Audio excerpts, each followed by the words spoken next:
Vous avez des idées mais n'arrivez pas à commencer à créer votre contenu? Bonjour, c'est Bertrand, votre coach web. Bienvenue dans ce nouvel épisode du podcast, épisode 332. Bon, cette petite accroche représente ce qui m'est arrivé ce matin, une petite panne. Alors c'est pas vraiment un manque d'idées, car j'ai un gros réservoir, j'ai beaucoup d'idées dans mes carnets de notes, dans mon Things, dans plein de choses. J'avais noté des idées donc, et contrairement aux autres jours, en fait ces idées-là m'emballaient pas plus que ça au moment de les creuser et d'enregistrer. Ou disons qu'en fait j'étais pas certain sur le moment, sur l'instant tout à l'heure là, de savoir pourquoi je voulais vous en parler et comment je voulais vous en parler. Alors j'ai revu mes plans pour vous expliquer comment vous sortir d'une telle situation qui nous arrive à tous. C'est un petit peu, vous voyez, on parle souvent de l'angoisse de la page blanche, et finalement, la page blanche, elle ne vient pas que du manque d'idées, elle vient aussi de la manière dont on va développer l'idée. On n'a pas trop l'idée de savoir comment on va développer l'idée, si je peux dire. Souvent, on entend un conseil qui est de finir par l'introduction. Et il faut dire que c'est souvent en fait la partie qui doit donner envie de lire la suite. Souvent on la soigne plus. On la soigne notamment parce que c'est le moment où vous allez convaincre les gens de lire la suite. Et on va dire que souvent il faut attendre de vraiment savoir ce qu'on veut dire avant de l'écrire. C'est une astuce qui nous vient d'ailleurs souvent du lycée, des dissertations, des devoirs de philosophie, vous savez, tous ces documents-là, où on nous dit vous préparez toutes vos grandes idées, vous préparez votre plan sur un brouillon, et quand vous avez tout ça, vous êtes capable ensuite de faire votre introduction pour pouvoir faire la suite. J'ai même lu un jour un conseil à des étudiants, à des lycéens, leur disant de soigner avant tout l'introduction et la conclusion, car c'est la seule chose que les profs lisent vraiment, que le reste ils le lisent en diagonale. Bon, je dois avouer que c'est parfois vrai, parce que c'est vrai que c'est aussi là-dessus qu'on se fait une idée du document dans son ensemble. Pourtant, aujourd'hui, j'ai commencé par l'introduction et je vous incite à le faire, je vais vous expliquer exactement pourquoi. Si vous avez un doute sur ce que vous voulez dire, vous avez le sujet, vous avez l'idée générale, mais vous n'arrivez pas à écrire, à développer l'idée. Vous ne savez pas par où commencer en fait. C'est souvent, là, il vous manque une vision claire de ce que vous voulez dire, il vous manque votre attaque globale, et en fait, en journalisme, on parlerait d'angle, et c'est ce qu'on dit aux étudiants en journalisme. Il y a des profs qui ne disent quasiment que ça dans leur année, ils leur parlent d'angle. C'est pas parce que vous avez un sujet que vous avez forcément votre article.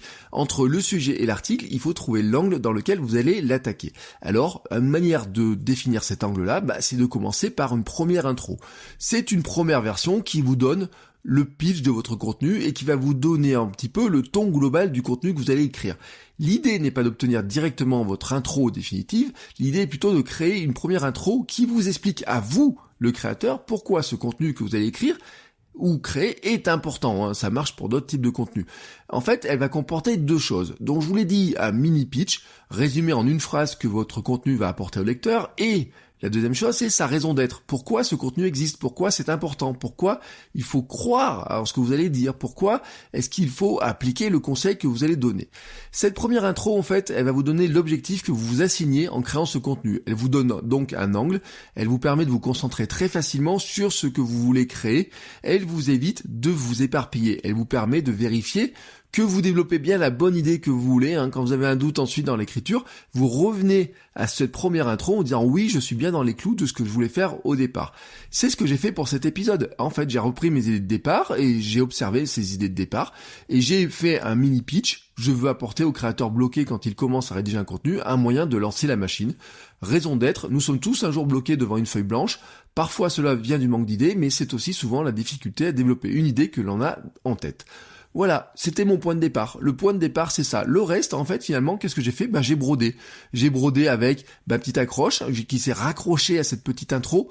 J'ai brodé avec les petites histoires qui expliquent l'accroche et qui rentrent dans le cadre de cette intro. Et ensuite, bien sûr, le contenu qui vous explique pourquoi je vous donne ce conseil. Et vous voyez que je suis bien dans mon pitch et ma raison d'être.